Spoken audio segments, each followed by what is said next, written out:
Assalomu alaykum.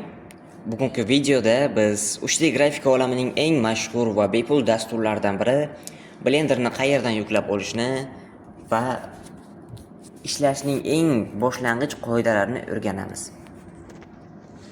Xo'sh, birinchi navbatda brauzeringizni oching va qidiruv satriga blender.org deb yozing. Bu dasturning rasmiy sayti. Saytning markazida kirib olganimizdan so'ng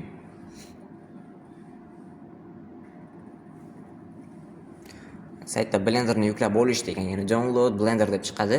Ya'ni 5-versiyasi. Uni ustiga bosganimizda saytning markazida ko'k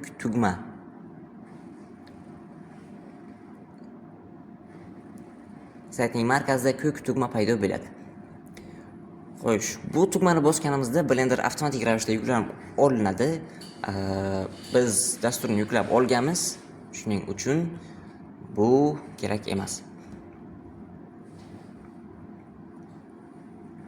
Xo'sh, yuklab olgan dasturimizni ochsak, Welcome to Blender Setup, ya'ni Blenderni yuklab olish bo'yicha ko'rsatmalar beriladi.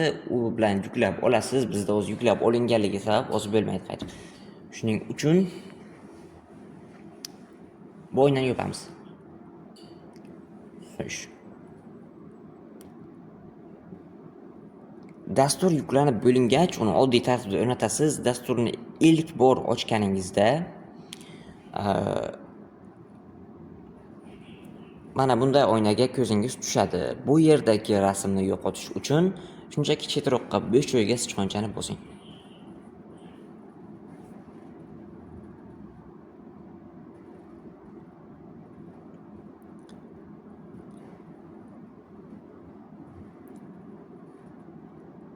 Xo'sh, lekin hozir Blenderning interfeysi emas, Blenderning o'zi bizga nimaga kerak, ya'ni Blenderning asosiy vazifalari haqida gaplashamiz.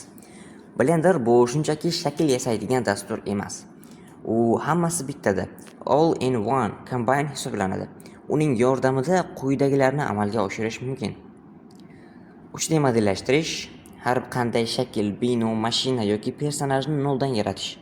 Haykaltaroshlik, sculpting, xuddi loydan yasalgandek raqamli kislar, ya'ni mo'y qalamlar yordamida murakkab va detallarga boy personajlarni yasash. Animatsiya va rigging, yaratilgan obyektga suyak qo'shish, ularni harakatga keltirish, yoritish, gapirtirish va emotsiyalarni o'rnatish mumkin.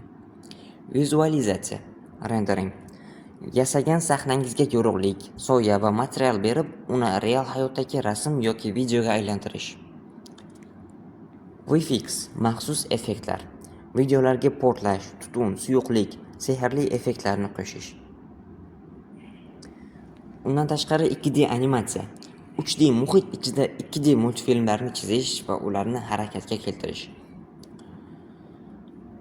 Shu kabi turli funksiyalarni bitta Blenderning o'zi 500 megabaytli fayl ichiga yig'a olgan.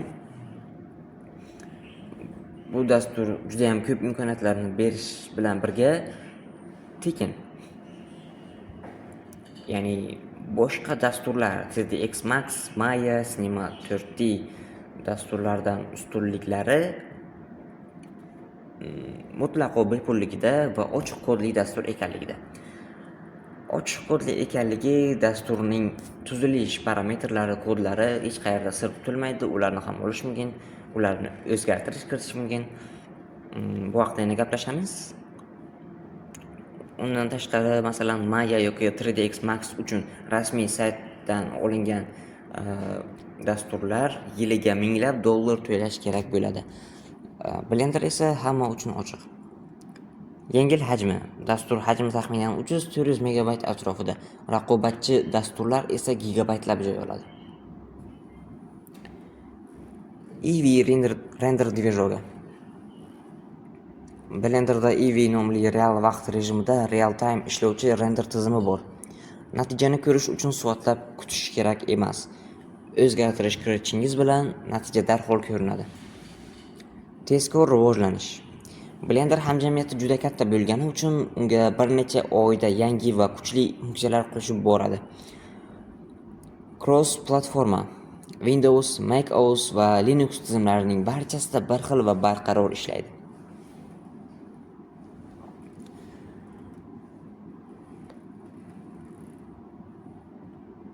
Undan tashqari, Blenderni ochiq dasturida, ya'ni kodlari hech qayerda sir tutilmaydi.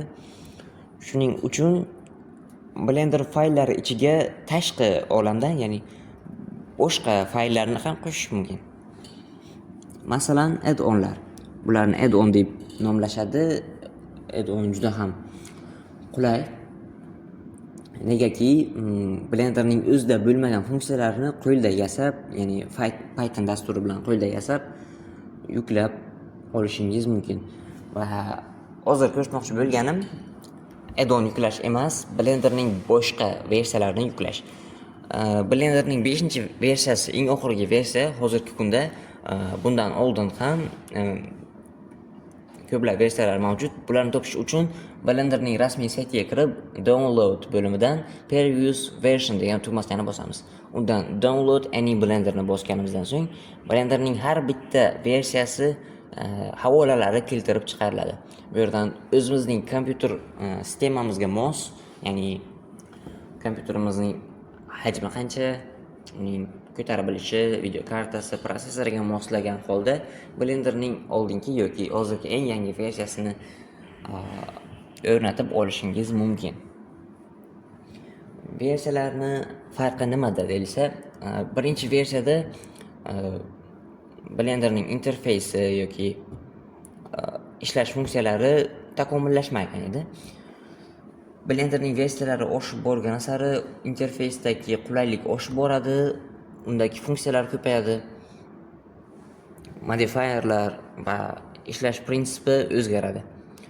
Shuning uchun oldingi versiyadagi model yangi versiyaga ko'chmasligi yoki yangi versiyadagi model eski versiyaga ko'chmasligi mumkin. Buni inobatga olishingizni so'rab qolaman. Xo'sh, endi add-onlar haqida gaplashsak.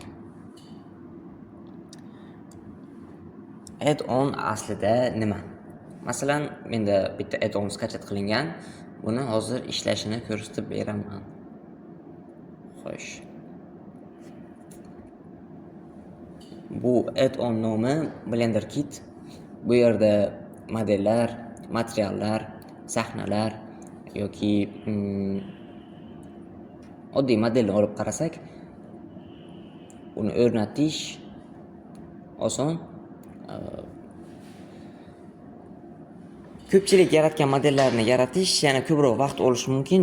Buni o'rniga add-ondan foydalanib modellarni oson o'rnatish va ishlatish mumkin.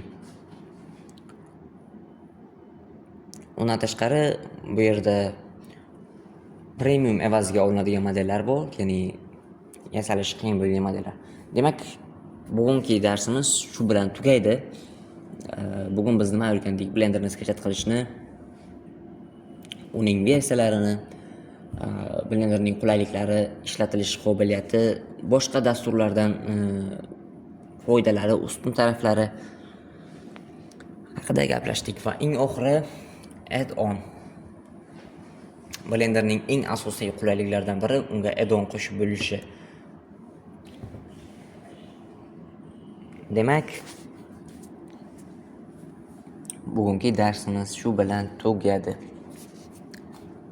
Xayr, salomat bo'ling.